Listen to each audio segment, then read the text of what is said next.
Cher utilisateur, merci d'avoir choisi Mova. Dans cette vidéo, nous vous fournirons des instructions détaillées sur la manière d'utiliser correctement le robot aspirateur Mova S70 Roller.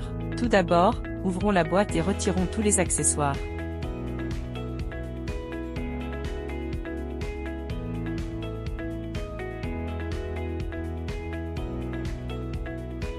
Préparation.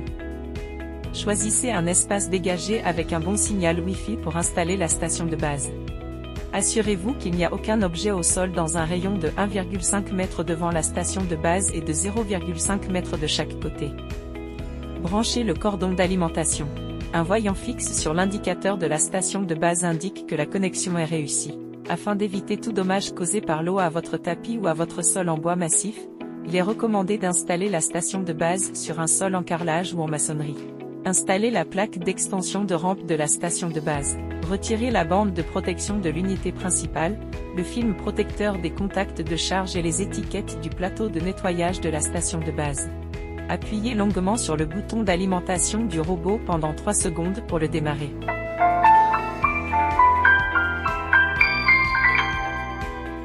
Placez le robot sur la station. Une invite vocale confirme que la connexion est établie et que la charge a commencé.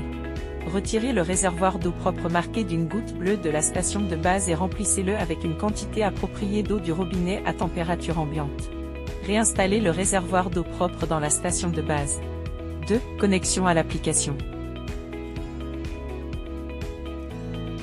Sortez le robot et retirez le couvercle supérieur. Scannez le code QR sur le robot ou recherchez Mova Home dans l'App Store ou Google Play Store pour télécharger l'application. Ouvrez l'application Mova Home. Si vous utilisez l'application pour la première fois, cliquez sur « Inscrire-vous maintenant ». Inscrivez-vous avec votre numéro de téléphone mobile ou votre adresse email. 7. Veuillez entrer votre numéro de téléphone, adresse email et cliquez sur « Obtenir le code ». Entrez le code de vérification envoyé par Mova. Définissez un mot de passe pour votre compte. Vous pouvez vous inscrire, vous connecter avec votre téléphone, votre email ou votre identifiant Mova. Si votre téléphone est lié à vos réseaux sociaux, utilisez la connexion en un clic en bas de l'écran. Après connexion, ajoutez votre robot à la liste des appareils. Retirez le couvercle supérieur et scannez le code QR sur le robot. Ou vous pouvez cliquer sur « Ajouter » sur la page d'accueil, afin d'ajouter manuellement un appareil à partir de la liste des modèles. Suivez le guide de l'application pour vous connecter au Wi-Fi. Veuillez noter que le mode Wi-Fi doit être en 2,4 GHz ou inclure le 2,4 GHz. Sur l'interface web.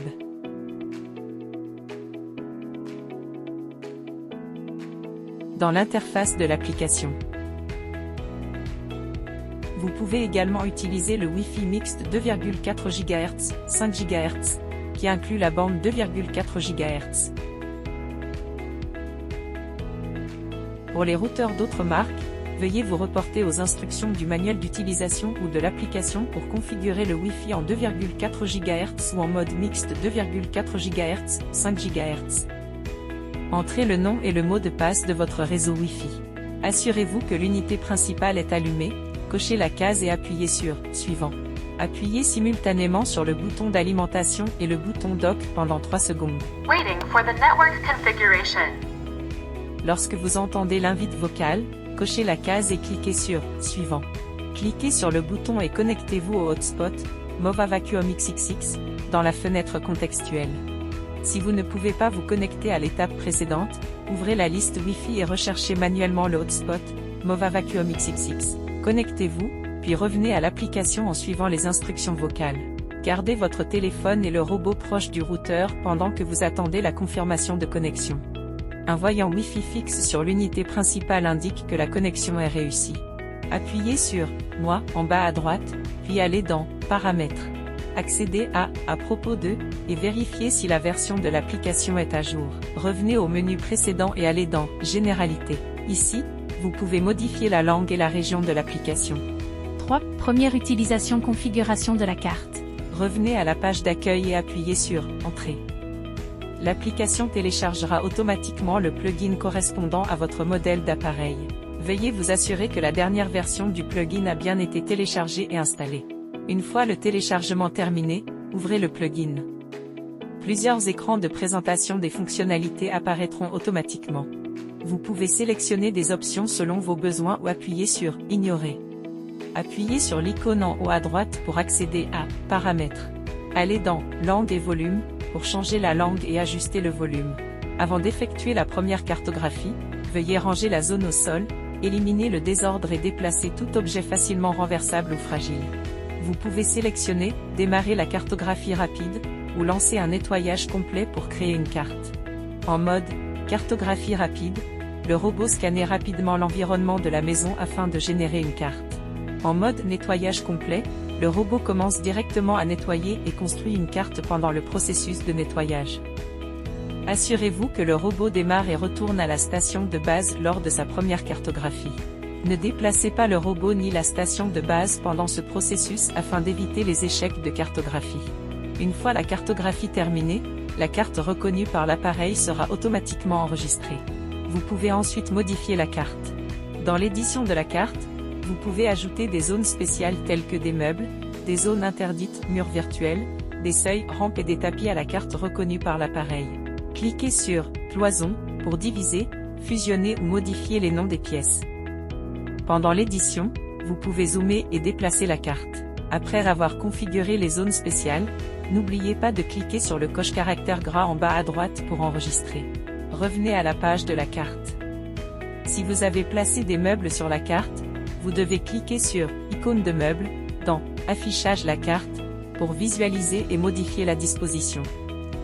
Comme mentionné précédemment pour la division des pièces, vous pouvez accéder à « Séquence de nettoyage » dans l'édition de la carte et faire glisser les numéros des zones pour personnaliser la séquence de nettoyage du robot.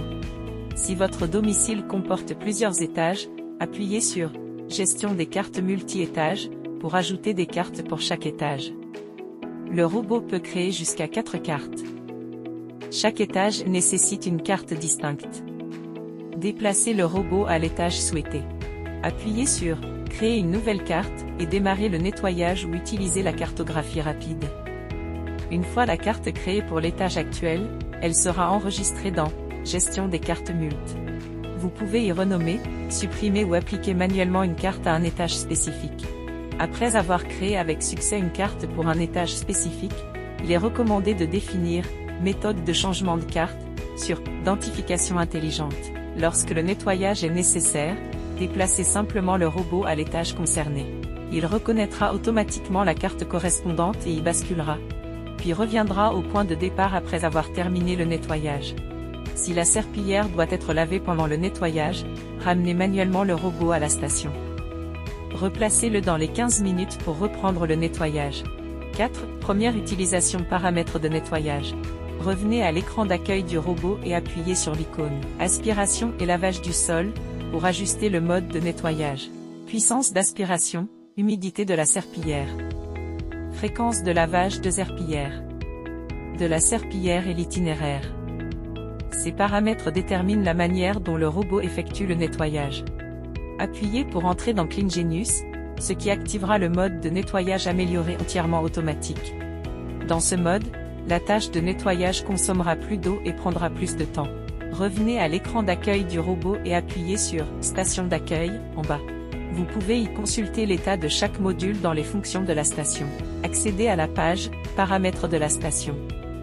Vous pouvez y modifier les « Paramètres de lavage », les « Paramètres de séchage de la serpillière » et les « Paramètres de vidage automatique ». Ces paramètres déterminent la manière dont la station effectue l'auto-nettoyage du robot.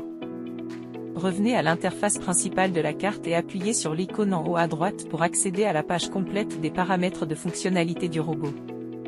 Accédez à « Nettoyage programmé » pour ajouter des tâches planifiées, y compris l'heure de début et le nombre d'exécutions. Historique de nettoyage affiche la « durée », la plus récente ainsi que la « zone totale », cumulée et les « cycles ». Accédez à « Paramètres de nettoyage des tapis » pour configurer les modes de nettoyage des tapis selon vos besoins. Si votre logement comporte de nombreux tapis, ou si vous souhaitez donner la priorité au nettoyage des tapis, vous pouvez activer l'option « Nettoyer d'abord les tapis ». Dans la section « Tous », vous pouvez configurer divers détails de nettoyage des tapis, tels que le mode de nettoyage et les paramètres d'aspiration pour toutes les zones de tapis sur la carte. Par exemple, lorsque le robot détecte un tapis, vous pouvez choisir entre aspirer, éviter, ignorer ou traverser le tapis. Dans la section « Tapis individuel », vous pouvez sélectionner une zone spécifique de tapis sur la carte afin de définir des paramètres de nettoyage personnalisés. Accédez à « Paramètres de nettoyage du sol » pour activer le mode d'évitement des collisions et la fonction de fixation et de détachement automatique de la serpillière. Vous pouvez également activer « Nettoyage dans le sens du sol ». Cette fonction vous permet de sélectionner des zones spécifiques sur la carte et de définir le matériau du sol ainsi que le sens du motif afin de minimiser les frottements contre les joints du sol. Accédez aux paramètres de nettoyage des bords et des coins pour activer les modes Side Reach piloté par IA et Mop Extend piloté par IA, et ajuster la fréquence d'extension. Entrez dans « Nettoyage autour des animaux » et activez le nettoyage stratégique autour des zones pour animaux. Le robot effectuera un nettoyage renforcé autour des éléments pour animaux que vous avez ajoutés sur la carte, tout en maintenant une distance de sécurité avec votre animal. Accédez à « Plus de fonctions » où vous pouvez ajouter un raccourci sur l'écran d'accueil en cliquant sur « Ajouter un raccourci vers l'écran d'accueil ». Configurez le « Mode ne pas déranger » et le « Sécurité enfant », entre autres options. Revenez au menu des fonctionnalités. Accédez à « Batterie » pour activer la « Charge en période creuse » ou définir une « limite de chargement », ce qui aidera à préserver la durée de vie de l'abat. Accédez à « Utilisation des accessoires » dans les paramètres pour consulter la durée de vie restante des différents accessoires du robot. Accédez à « Aide » pour consulter le manuel numérique du produit, les FAQ et les informations de contact du service client en ligne. Accédez à « Mise à jour du micrologiciel » pour vous assurer que votre robot aspirateur est à jour avec la dernière version, afin de bénéficier des dernières mises à jour et corrections de bugs. De plus, lors d'une utilisation continue, certains modules du robot et de la station nécessitent un entretien régulier. La brosse latérale, la brosse principale, la serpillière rouleau ainsi que le bac à poussière et son filtre peuvent être retirés, rincés, séchés puis réinstallés. Pour une meilleure expérience de nettoyage, il est recommandé de retirer et de nettoyer régulièrement le réservoir d'eau usée de l'unité principale et le plateau de lavage de la station, ainsi que d'essuyer régulièrement les capteurs du robot et de tapoter doucement le filtre anti-bruit. Ce qui précède couvre les instructions de configuration initiale du Mova S70 Roller.